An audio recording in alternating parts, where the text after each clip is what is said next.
Hannah, welcome back to the Friday Night Lounge. Thank you, Matthew.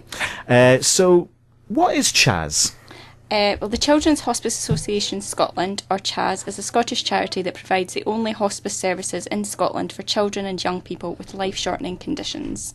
And what can your two hospices, Rachel House and Robin House, provide for that child and their family if they ever do need it? Yeah, well, CHAS has a number of services for its families. The first one is respite, or short breaks to the hospices, whereby families can just take time out of their busy schedules and sort of relax, and we sort of call it like a home from home, so the children can just have a nice time and the parents can spend some nice time with their siblings or each other, or even just enjoy the lives of the child without having to worry about the care.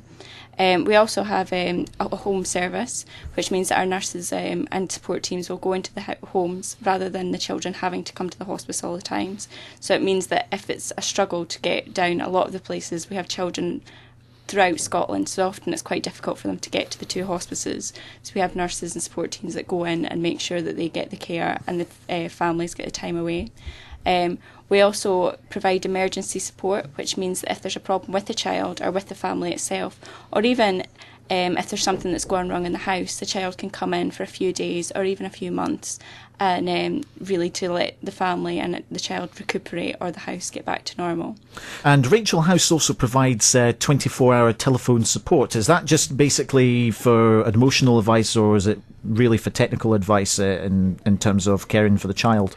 A lot of it is more emotional support. It's almost like a befriending service that we provide, so they can phone up, they can just get a bit of a chat, really, whether it is a little bit of advice on, oh, she's not sleeping, or they've had a bad day or a couple of bad days, or even if it's just every week, just to know that there is someone that can listen to them, because a lot of these adults, the parents, all they need is someone to listen to them at times and just let them have a moan, let them have a rant without them feeling guilty about it.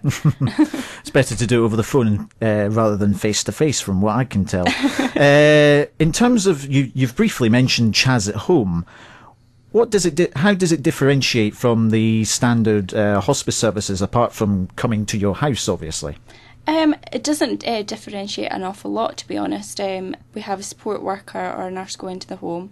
We have CHAS at Home at the moment is based in Inverness, but it's shortly going to be moving into Aberdeen. Mm-hmm. So we've got that sort of presence in the north of Scotland, but we also have CHAS at Home nurses based at both our hospices, so it can cover the entire, the whole of Scotland. All it means is that, again, the parents get a break, but the child isn't necessarily in the hospice. They are going to be in their own home, so the adults can still go out, go down, get the shopping in, or sleep through the night, that kind of thing. But it just means that the nurse is in their own home rather than either of our hospices. Plans for further expansion of the CHAS at Home service? I know you're expanding into Aberdeen quite soon, but is there any possibility of expanding into other areas, probably? Well, at the moment it is nationwide. We are lucky enough, as I say, to have nurses in both the hospices and at the CHAS at Home in the whole of the north of Scotland. So at the moment it is nationwide. As we say, we're expanding into Aberdeen at the moment, and there's no further plans, but we do cover everywhere as it stands, so we're okay. And you get a lot of support from well-known public figures, celebrities, and I believe you had a politician visiting Rachel House just a few weeks ago, yes, Alex Salmond. What did he make of the services that Rachel House and CHAS in general do? He was incredibly impressed with our services. What happens with a lot of our celebrity supporters, and what did happen with Alex Salmond, is they plan to come in for a quick visit and they end up staying a lot longer because they're so impressed with what we've got. And especially the children who are in, Alex Salmond in particular, was quizzed and by some of our teenagers that were there, who gave him a bit of a run for his money and had a little debate with him. So I think he quite enjoyed that sort of camaraderie that he was getting from the kids, and they definitely enjoyed being able to ask the Minister his some quite tricky questions at times, I'm glad to believe. So I take it he'll be coming back for a second visit, as long as there's no tough questions involved then? Yes, we hope so. He might want to come and visit the younger ones next time that might not ask him quite so difficult questions. Can certainly give the Scottish politicians a run for their money at First Minister's questions.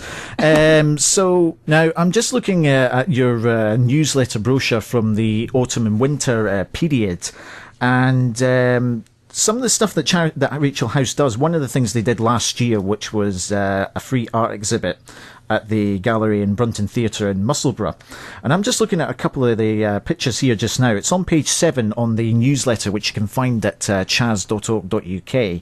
And I have to say, pretty good artwork. It could actually go in a proper art gallery. Definitely. So is this this type of event, is it to allow the children of the hospice to express their creative side? Yep. I mean, that's the great thing about what we do. We try and tie in our fundraising efforts and the raising awareness, but also make it really fun for the children that are there at the time. So, I mean, it's a great tool for us to use to be able to show people what the children can do, but also it's great fun for them to be able to A, do the artwork in the first place, and B, see it being shown in galleries and things like that. And I mean, and then we've got it published in our magazine.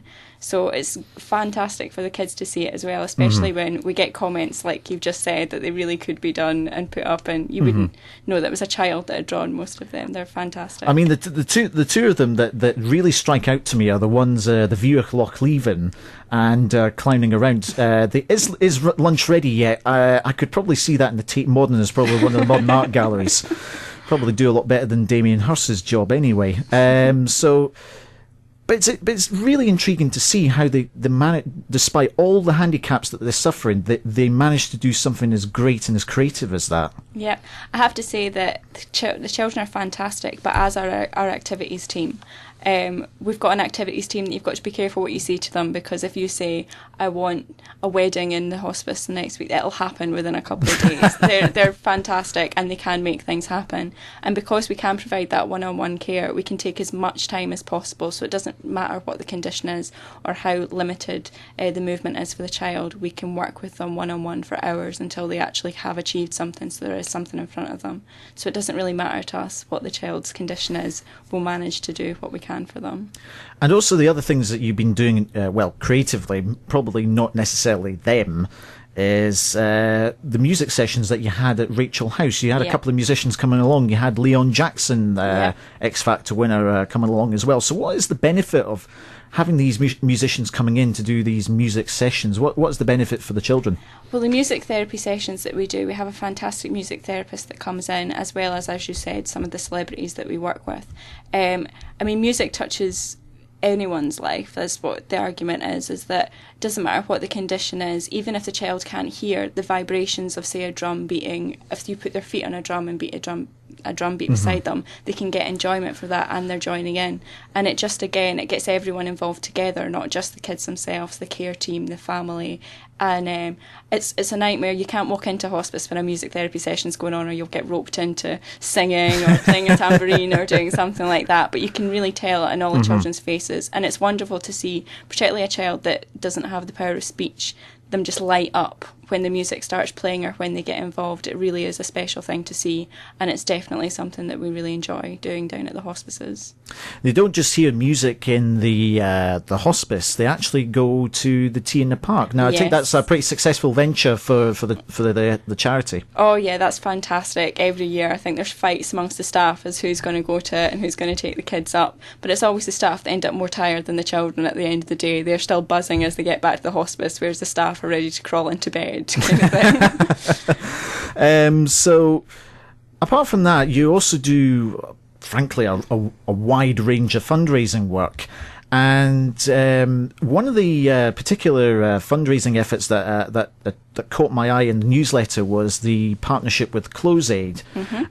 Within last year, that you managed to raise £100,000 with them. So could you explain to us, what was your partnership with CloseAid and how did you manage to raise that £100,000? Well, this is a partnership through our retail side.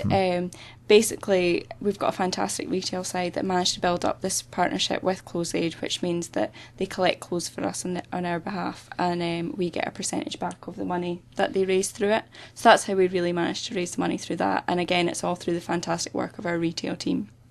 Excellent. And you also do a whole range of other fundraising as well. It doesn't just limit to giving away clothes, is it? Oh no, we have done just about anything, you name it, it's been done on the behalf of CHAS. We have some fantastic supporters who come up with some obscure ideas, but wonderful ideas, and we have so much fun going through the letters every morning and reading how people have raised money, or going along and picking up cheques from different people, or even getting phone calls that have just like someone's We had a little girl on Monday swam with the sharks at Deep Sea World. Over Christmas, I was collecting a cheque from Balhousie Bob, the snowman, which was a snowman that was built during the bad weather that was used as a sort of PR tool by a local pub to raise lots of money for Chaz. And it's just things that come through you wouldn't believe, but I think we've done just about everything fundraising.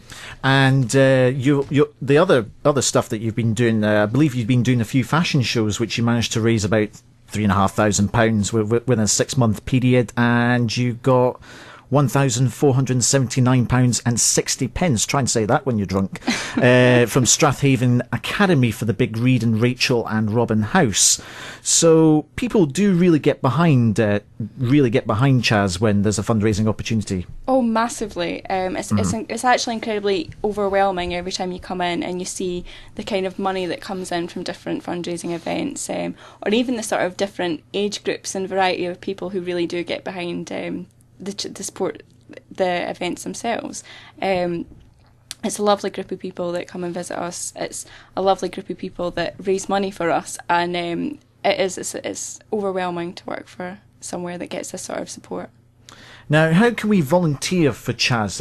There are many. I'm sure there's many ways that we can help Chaz in their mission to care for the severely ill children. So, how would we go about doing that? What are the possibilities of volunteering? Well, as a charity, we have over 900 volunteers working for us, and they work in almost every single area in our organisation. We have volunteers in the activities team, in the kitchen, in the gardens, at Rachel House and Robin House themselves. We also have volunteers within our fundraising offices who do admin work, or even just count collection cans and money for us. We have people who collect collection cans for us and bring them down, who go and speak for us on our behalf at guilds or Rotary clubs and schools and that sort of thing, who pick up cheques for us. We have people in the retail team who work in our charity shops. It really is, the possibilities are endless with regards to volunteering with Chaz. We have so much to our volunteers, and as I say, they're in every aspect of our organisation. Well, they do say the sky's the limit, so how could we actually find out more about Chaz, and if we want to get in touch with them to even just donate or join the charity, how do we get in touch? If you get in touch, you can go on our website, which is www.chas.org.uk. You could email myself at the fundraising office, which is Hannah Archibald at chas.org.uk, and that'll bring you through to the fundraising office at Kinross. You could also phone us, which the number is 01577 865 222. And someone will put you through to the appropriate area that we'll maybe invite you in for a wee chat if you want to come and volunteer. We'll see where you might be best suited in the organisation. And that was done absolutely smoothly and fluently. And Hannah didn't get any help at all from two nodding heads either. So that was all just a trick. So Hannah Archibald, thank you very much for coming on to the Friday Night Lounge for us. Thank you for having me.